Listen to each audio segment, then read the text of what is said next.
Assalamualaikum warahmatullahi wabarakatuh. Jumpa bersama saya lagi, Adi, di channel Ngulik Sejarah. Dan pada video kali ini saya akan kembali lagi membacakan suatu kisah misteri yang kali ini berjudul Temukan Aku. Cerita pada kali ini ditulis oleh Mbak Ratna Dewi Lestari. Nantinya kalian juga bisa mengunjungi thread ataupun Wattpad beliau ya teman-teman. Yuk, daripada kita lama-lama, kita langsung saja menuju ke ceritanya. Bagaimana kisahnya? Kita langsung saja simak baik-baik video kali ini.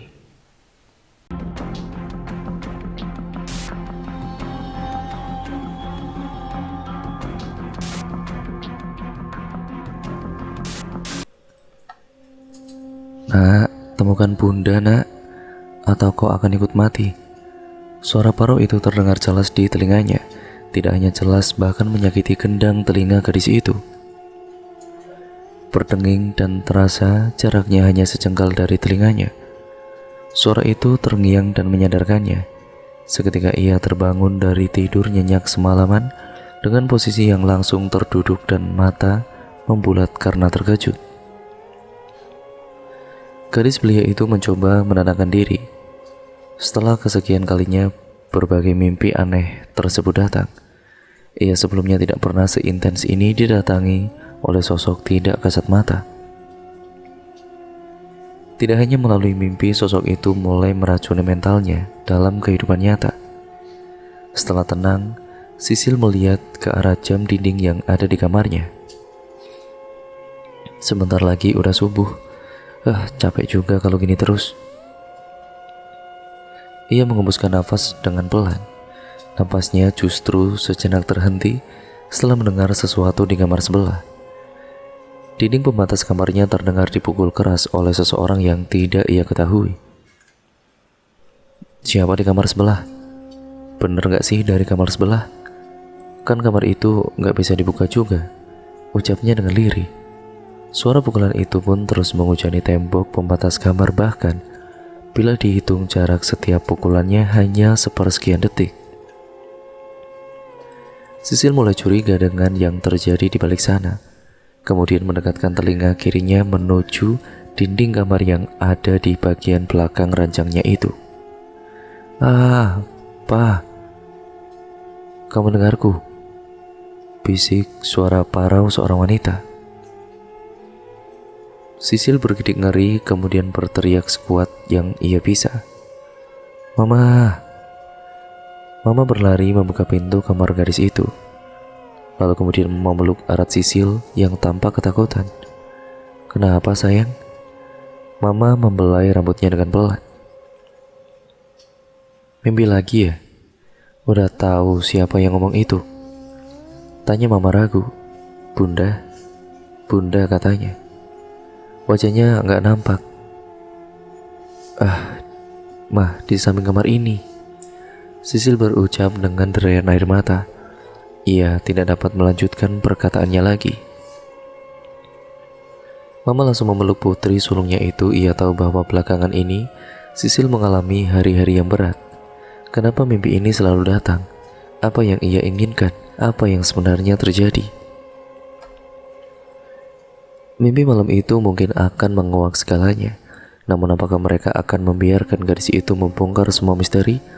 Perjalanan kembali ke desa bertemu dengan keluarga selalu memberi kebahagiaan tidak terhingga. Namun tidak dengan keluarga gadis belia ini.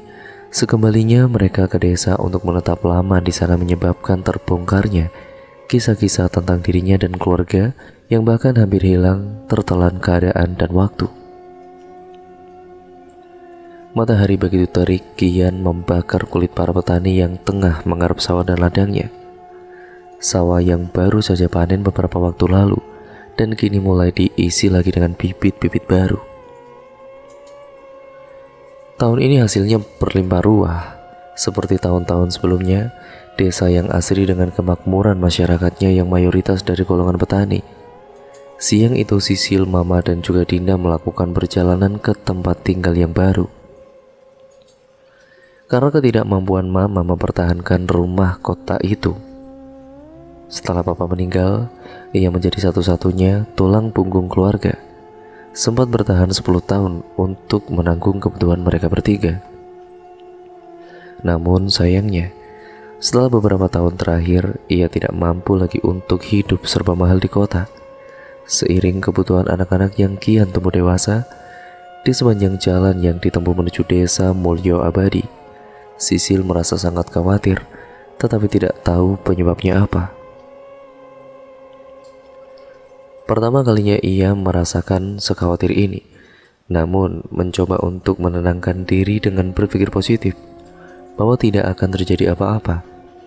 Ia sudah mulai tertidur pulas. 2 jam perjalanan tentunya akan begitu melelahkan.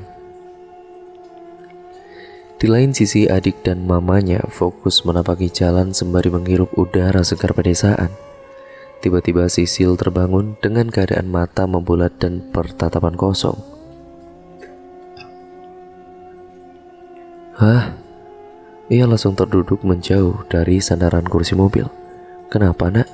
tanya mamanya, yang masih terdiam sembari mengambil botol minum miliknya, kemudian minum dengan terburu-buru. "Kamu kenapa, sayang?" ujar mama sekali lagi menanyakan kepada Sisil. Enggak apa-apa, kakak cuma mimpi." Mukanya masih terlihat cemas. Raut wajah yang tidak karuan ditambah keringat dingin membasahi wajahnya yang ayu. Setelah kejadian tersebut, matanya tidak bisa terpejam lagi. Terus melihat sekeliling jalan yang ditempuh, ia mulai menyadari ada yang aneh ketika hendak sampai ke desa, tepat sebelum gapura penanda masuknya wilayah tersebut. Terlihat petani pun maupun warga sekitar yang berada di sekitar jalan memandangi mereka dengan sinis. Ada pula yang bertatapan kosong. Ia tidak mengerti, meski telah memandangi beberapa orang yang bertingkah demikian. "Ma, kenapa nenek itu melihat kita kayak gitu ya?" ucap Dinda yang ternyata juga melihat dan merasakan hal yang serupa. "Kenapa, sayang?"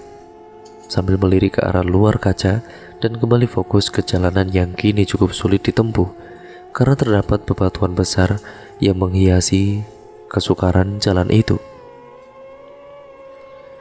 Mungkin mereka bertanya-tanya siapa yang datang ke desa mereka, tetapi tidak dikenali, duga mama dalam beberapa waktu setelahnya.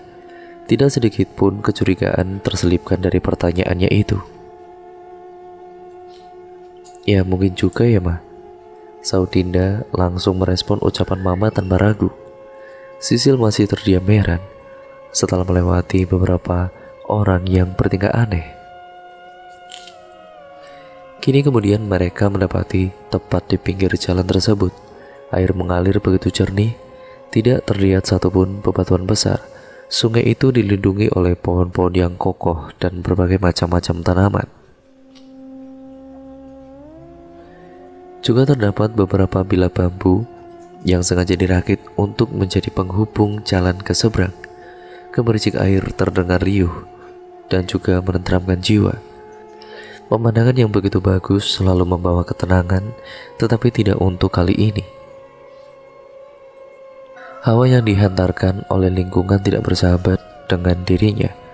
Mencoba melihat dengan perlahan ke arah sudut-sudut desa yang terlihat dari kaca mobil. Namun, kian menyusuri jalanan desa yang berbatu kerikil itu menyebabkan matanya kian kabur dan tidak bisa melihat dengan jelas. Lantas sebab hal itu, mencoba berhenti melihat sekitar adalah cara ampuh untuk mengembalikan pandangannya. Beberapa waktu matanya mulai kembali terpejam. Sisil mencoba menghilangkan semua pikiran buruknya, terus larut dalam ketenangan yang ia ciptakan sendiri. Mama yang tengah menyetir sejenak melihat hal itu dan kembali memfokuskan pandangan ke jalanan. Ia mengira Sisil tengah tertidur pulas. "Kakakmu nyenyak banget ya?" Mama berbicara pada Dinda yang duduk di belakang. "Ini kita udah mau nyampe," ucap Mama dengan bibir yang sedikit melengkung ke atas. "Ye, akhirnya kita nyampe juga. Udah gak sabar nih main di rumah baru dan ketemu nenek." Neneknya memang tinggal sendiri di rumah itu sejak 10 tahun yang lalu. Setelah kejadian buruk telah menimpa putrinya yang merupakan sepupu papa, kini ia harus hidup sendiri di rumah sederhana yang berbahan kayu klasik tersebut. Semenjak papa meninggal, mama belum pernah menginjakan kakinya lagi ke desa tersebut. Disebabkan kesibukan di kantor, bahkan hingga mama telah beralih profesi menjadi pebisnis pakaian 4 tahun belakangan. Tiba-tiba, jeritnya. Sisil terduduk kaku dan bertatapan kosong ke depan lagi. "Sil, kamu kenapa nak?" tanya mama sembari mengguncang tubuh putri sulungnya dengan satu tangan. Sisil, ujar mamanya yang mulai khawatir. Mama kemudian memberhentikan laju mobil dan menepi, berusaha untuk menyadarkan Sisil itu. "Kak Sisil, jangan main-main.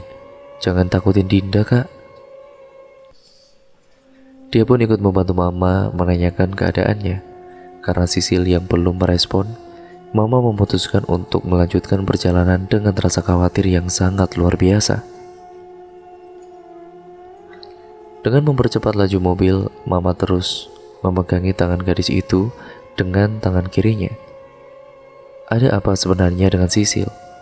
Tidak beberapa lama kemudian mereka sampai pada rumah yang dituju. Tidak berpikir panjang, mama segera keluar dan membukakan pintu mobil untuk membawa Sisil ke dalam rumah. Dinda pun mengikuti dari belakang. Nenek yang memang tengah menanti kehadiran mereka segera keluar setelah terdengar suara gaduh dari luar. "Ada apa?" ujar nenek setelah membuka pintu dan menyaksikan kejadian tersebut. Mama begitu cemas. "Nggak tahu kenapa tiba-tiba Sisil jadi begini, Bi. Bawa ke dalam," ujar nenek. "Baik, Bi." Mama sedikit mengangkatkan tubuh Sisil yang lumayan berat untuk ditopang, mempercepat langkah dan membaringkannya di atas kursi panjang yang terbuat dari rotan. Kursi itu bisa digunakan untuk tempat tidur. Tidak mengerti apa yang terjadi saat itu, mata Sisil masih terbelalak dan tidak berkedip sedikit pun. Dinda yang melihat kejadian itu berdiri di belakang mama, mencoba untuk tidak melihat wajah dan mata kakaknya yang terbelalak. "Bismillahirrahmanirrahim." Bibir nenek komat kamit membacakan ayat-ayat Al-Quran. Mama masih tercengang. Allah meniupkan bacaan itu pada telapak tangannya dan mengusap wajah Sisil. "Sisil sayang," gumam mama sembari terus memegangi tangan putrinya. Wajah dan mata Sisil mulai kembali seperti semula, tapi tubuhnya terlalu lemah hingga menyebabkannya pingsan beberapa menit. Nenek terus membacakan ayat-ayat Al-Quran, kemudian meniupkan lagi ke tubuh Sisil dari kepala, badan sampai ujung kaki. Mama yang mengetahui keadaannya yang mulai membaik, sedikit lebih tenang. Mama, ujar Sisil yang baru saja siuman. "Iya sayang, sebentar ya." Kemudian mengambil minum dan memberikan kepada putrinya. Badan kakak lemes banget, suaranya terdengar lirih. "Istirahat saja dulu nak, biar mama ambil dulu barang-barang dari mobil." Beranjak dari ruang keluarga, dan kakak takut menarik tangan mamanya. "Kenapa Sil? Takut kenapa? Coba ceritakan sama mama." Nenek dan Dinda duduk di ruangan yang sama, hanya terdiam melihat keadaan Sisil. Nenek yang mengetahui cucu kecilnya itu takut, segera mengajak bicara dan juga menenangkannya. "Gak apa-apa, mungkin kakak capek. Nenek antar ke kamar ya," meyakinkan Dinda pada kala itu. "Tapi Nek, udah gak apa-apa, capek kan? Tidur di kamar aja ya." Kemudian begitulah saut neneknya disaut oleh Dinda dengan anggukan pada kala itu. "Iya Nek." Keduanya mulai menaiki anak-anak tangga yang terbuat dari bahan kayu. Nenek masih begitu kuat untuk berjalan perlahan di atasnya. Usia memang sudah senja, tapi tubuh tidak begitu rapuh secepat pergantian usianya.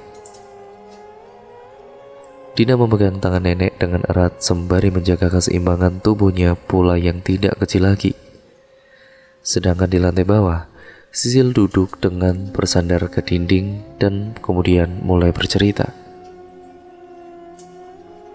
Tadi kakak mimpi ada anak kecil laki-laki gitu mah, seusia Dinda. Dia datang waktu kakak lagi duduk di sebuah pohon besar gitu. Kakak tahu itu pohon besar juga karena kesandung akar-akarnya. Keadaan sekitar enggak ada penerangan, cuma karena cahaya bulan lumayan terang, jadinya bisa lihat anak laki-laki itu. Dia menatap seperti marah dan enggak berkedip sedikit pun, sambil menuju ke suatu arah, tapi kakak enggak bisa lihat sama sekali. Akhirnya malah dia langsung marah dan mendekatkan wajahnya ke kakak. Ya, kaget banget jadinya. Setelah itu kakak tidak ingat apa-apa lagi dan tidak ingat sama sekali. Tiba-tiba bangun, udah di sini aja, jelasnya. Aneh juga ya anak itu, tapi nggak usah dipikirin, cuma mimpi aja. Saran mama bermaksud menenangkan Sisil. Tapi nyata banget rasanya mah. Kakak juga pertama kali sekhawatir ini.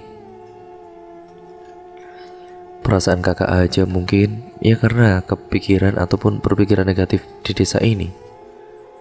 Ya semenjak berangkat dari rumah tadi tentunya. Ya udah, mama ambil barang-barang dulu, kakak tiduran aja. Tabiknya kemudian berjalan menuju keluar rumah. Iya mah, begitulah lirik Sisil. Hari kian sore, cahaya matahari semakin redup dan telah berubah warna menjadi kemerahan. Begitu pula jalanan desa, mulai sepi, tidak ada yang berlalu lalang lagi. Sementara semuanya masih sibuk membereskan barang masing-masing, keadaan Sisil pun mulai pulih, sehingga ia dapat membantu mama merapikan pakaian yang akan dimasukkan ke dalam lemari. Dan beberapa kali terlihat asik memindahkan posisi barang-barang untuk mempercantik kamar. Waktu sholat tiba, mereka pun melaksanakan sholat maghrib berjamaah di kamar. Setelah selesai, nenek mengajak untuk makan malam di ruang makan yang letaknya berada pada lantai 1 bagian belakang. Sebelum memasuki wilayah dapur, suasana desa begitu sangat sepi dan sebab rumah nenek merupakan rumah paling ujung di desa tersebut.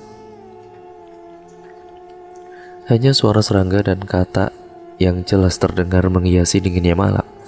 Seakan tiada kehidupan manusia selain mereka di sana. Malam yang dingin tidak menghilangkan kehangatan mereka yang tengah asik bercengkrama di meja makan.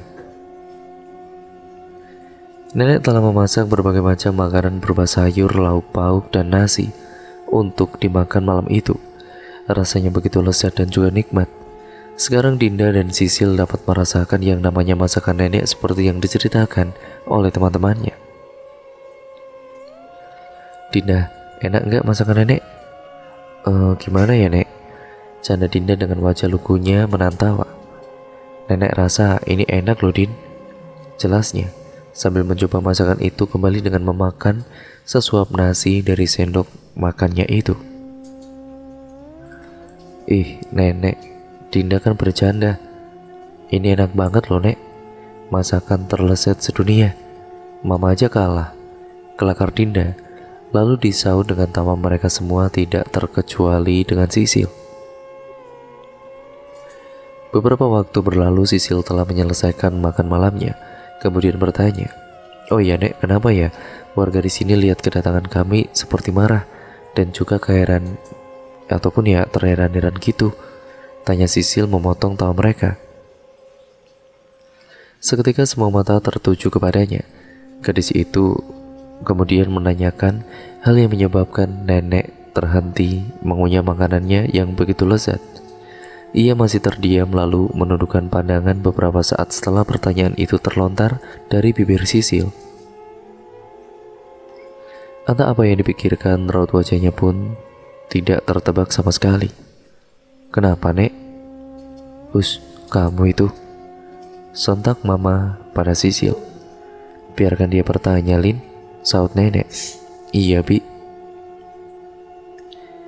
Mata mama tidak terlepas memandang Sisil dengan raut wajah yang ditekuk. Ia mulai bercerita tentang kejadian tersebut dan begini ceritanya. Dengan raut wajah yang ditekuk, nenek mulai bercerita tentang kejadian tersebut. Jauh sebelum Mirna meninggal, warga sekitar memang selalu berperilaku demikian dengan keluarga ini. Mereka mengancam akan menyakiti Mirna dan keluarga ini bila ia belum berhenti mengurusi urusan desa. Pikir mereka itu bukanlah siapa-siapa. Lalu mengapa harus bertingkah sok pintar setelah menyelesaikan pendidikannya di kota? Sambil menarik nafas melanjutkan ceritanya. Tapi semenjak Mirna meninggal, warga desa dan segala keadaan di sini seakan berubah. Mereka akan membatasi kegiatan terutama setelah matahari mulai terbenam. Warga juga akan bertingkah demikian kepada siapapun yang datang ke sini. Sepertinya takut bila kasus tewasnya Mirna terangkat kembali. Putriku yang malang, entah siapa yang membunuhnya, sesadis itu, ungkap nenek sambil menahan air matanya.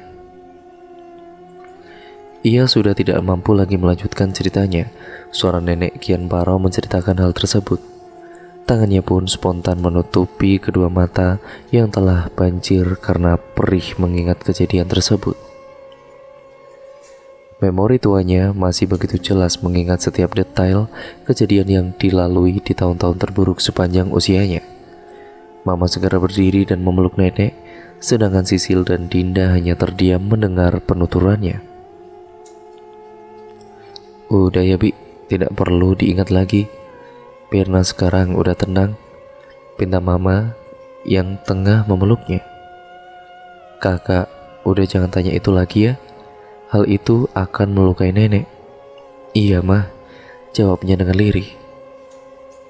Ia tahu apa yang dirasakan oleh nenek, tapi ada yang mengelabui hatinya mengalahkan rasa iba pada neneknya. Entahlah, aku tidak tahu kebenaran 10 tahun silam, bisiknya di dalam hati. Makan malam mereka yang awalnya hangat berakhir dengan kesedihan. Nasi di piring nenek masih tersisa, Mama pun demikian, sementara Sisil dan Dina menyelesaikan makan malam mereka, kemudian memindahkan piring kotor ke wastafel. Bi, istirahat aja ke kamar aja ya Bi, biar lebih tenang, saran Mama. Kemudian nenek bergumam sambil perlahan berdiri dan memegangi tangan Mama, terus berjalan menuju kamar yang letaknya masih di lantai yang sama. Maafin Sisil ya, dia belum bisa mengontrol dengan baik ucapannya. Tidak apa-apa, bagaimanapun dia adalah cucuku. Aku juga tidak sakit hati atas pertanyaan-pertanyaan yang ia lontarkan, tetapi lebih pada kematian Mirna. Aku selalu tidak bisa menyimpan kesedihanku atas kepergiannya yang begitu tragis itu. Apalagi ia meninggal beserta dengan anak yang dikandung. Aku tidak tahan bila mengingat semua ini, Marlina. Rasanya aku ingin mati saja, papar nenek sembari terus memegangi tangan Mama. Beberapa kali berhenti melangkah karena tubuhnya yang sekarang sudah mulai lelah. Mama hanya bisa menggelengkan kepala dan terdiam, karena menurutnya ia tidak akan mampu setegar nenek. Akhirnya Mama dan nenek sampai di kamar. Nenek terus berbaring dan diberi selimut tebal oleh Mama untuk menghangatkan tubuhnya, kemudian mencoba untuk menenangkannya lagi. Entah apa saja yang mereka ceritakan di dalam, Sisil dan Dinda tidak bisa mendengarnya sama sekali. Mereka memutuskan untuk pergi meninggalkan ruang makan yang letaknya tidak terlalu jauh dengan kamar nenek. Setelah itu keduanya kembali ke kamar mereka yang terletak di lantai 2 bersebelahan dengan kamar Mama. Sisil yang berada di belakang, yaitu di belakang Dinda, saat menaiki anak tangga, merasa bulu kuduknya berdiri terkena angin yang sepintas berlalu. Spontan ia kemudian menoleh ke belakang karena merasakan ada sosok yang mengikutinya. Ia terdiam sejenak pada posisi anak tangga yang keempat. Perasaannya mulai tidak karuan. Pikirannya sudah jauh melayang. Jangan-jangan warga desa lagi mengincar kami. Bisa gawat kalau ada yang berhasil masuk, pikirnya. Mungkin hanya perasaan saja. Apa aku cek aja ya? Aduh, gimana ya? Masih ragu untuk menoleh dan turun kembali melihat keadaan sekitar. Sisil, suara itu terdengar dari kejauhan. Sisil, Sil. Sumber dari suara itu semakin mendekat, namun keberaniannya untuk mengetahui apa yang terjadi semakin sirna, seiring suara yang tidak tahu berasal dari mana itu. Suara itu sejenak terhenti, tidak terdengar satu patah kata pun. Ia yang masih memiliki rasa takut layaknya anak seusianya, tentu akan lebih memilih kembali ke kamar. Ia mulai kemudian menaiki satu persatu anak tangga dengan rasa was-was. Langkahnya pun begitu pelan, meski begitu pacu detak jantung bergerak cepat dan ujung mata berkeliaran memandangi ke sekitar. Sil. Suara itu terdengar lagi seiring dengan embusan angin. Aku takut, lirihnya. Harus ke kamar sekarang pokoknya, membatin pada kala itu. Ketika hendak melangkah menuju tangga yang ketujuh, sebuah tangan besar mencoba memegang pundak Sisil. Tangan itu begitu dingin dan kukunya yang panjang mulai menyergap Sisil dan membawa masuk gadis belia itu pada ruang rasa takut yang luar biasa. Mulutnya terdiam, tangan dan kaki gemetar seperti kedinginan, dan ujung sorot matanya itu tidak bisa terdiam. Seketika ia mencoba menoleh perlahan ke kanan, tetapi belum cukup pergerakan leher dan wajahnya menuju 35 derajat ke arah kanan. Beberapa waktu dan pekiknya yang menggelegar. Ada apa sih, Kak? Sembari menepuk pundak Sisil. Mama itu bikin kaget aja, kerutunya setelah mengetahui mamalah yang ada di belakangnya. Iya, gimana lagi? Mama panggil dari tadi kakak itu gak jawab-jawab. Mama nyariin kalian di ruang makan, gak ada. Di dapur juga begitu. Ya udah mama panggil deh, tapi orangnya gak nyaut-nyaut, terang mama. Entah karena halusinasi dan rasa takutnya yang terlalu besar, hingga melihat tangan dari sosok yang bertubuh tinggi itu sepertinya hanya hayalan dan ketakutannya saja. Belakangan ini Sisil sering demikian, menutup mata sejenak malah memunculkan bayangan-bayangan berbagai kejadian seperti puzzle yang saling berkaitan, tetapi ditokoi oleh orang-orang yang ia tidak kenal sama sekali. Seketika ada suara gaduh yang menyebabkan keduanya terasa tersentak terdiam. Tidak begitu jelas sumbernya dari mana, dan duk, duk, duk. Aduh, bikin kaget aja, ucap Sisil. Suara apa ya, Kak? Sebentar ya. Mama mencoba mencari asal suara itu. Apa ya? Sambil terus jalan dengan menatap ke lantai 1. Bunyi apa ya, Ma? Tanyanya. Kemudian ikut menyusul mama dari belakang. Kayaknya dari pintu samping deh. Apa jendelanya yang masih kebuka ya? Ucap mama. Bisa jadi mah, soalnya udaranya kerasa banget ke dalam. Setelah keduanya memastikan sumber suara ternyata benar saja. Suara itu berasal dari jendela kayu yang mana bagian atasnya belum ditutup dengan baik. Jendela itu terbagi menjadi 4 bagian. 2 bagian bawah tanpa gagang dan sisanya bagian atas. Suara itu muncul dikarenakan tabrakan kedua sisi jendela yang terkena angin kencang. Mama meminta Sisil untuk menutup jendela tersebut dengan baik. Kak, tutup jendelanya, Kak. Dingin banget, pinta mama. Iya, mah. Pantesan tadi tiba-tiba angin masuk, ujarnya sembari memegangi gagang jendela kayu itu. Ketika hendak menarik jendela tersebut, astaga, lihat mah, kok itu bisa ada di sana? Ada apa, Kak? Tanya mama sembari melangkahkan kakinya berjalan menuju jendela. Itu loh, kok bisa ya mah ada makam gak bisa sendiri di situ? Gelap banget lagi mah, ucapnya. Itu kayaknya makam Mbak Mirna deh, bibimu yang meninggal 10 tahun lalu. Mama juga belum pernah lihat sebelumnya, cuma dengar cerita nenek kalau kemungkinan besar Bi Mirna itu akan dimakamkan di lingkungan rumah saja. Ya begitulah, enggak tahu juga alasan pastinya, terka mama. Aneh juga ya mah, kenapa nggak dikuburkan di pemakaman milik masyarakat? Jadinya kan ngerasa tambah ngeri rumah nenek ini. Cetusnya dengan polos. Kamu itu, kakak itu ngasal aja. Dibuat di situ juga pasti ada alasannya lah kak, tegas mama. Nah, itu dia kan. Apa alasannya coba mah? Protes Sisil. Sejenak terdiam lalu menjawab pertanyaan Sisil yang tengah excited mempertanyakan hal-hal yang belum ia temukan selama ini di kota. Mungkin aja untuk mempermudah nenek mengurus dan ziarah ke makam itu. Dengan kondisi nenek yang udah sering sakit-sakitan, mungkin itu cara mudah nenek untuk tetap merawat makam putri satu-satunya, Bik Mirna. Oh iya juga ya mah, ucap Sisil. Jangan pula kakak nanya tentang makam itu ke nenek, kecuali nenek menceritakannya sendiri ke kakak. Pinta mama mengingatkannya. Sekitar 3 meter jarak di seberang jendela rumah klasik itu terdapat sebuah makam yang memang telah ada sejak 10 tahun yang lalu.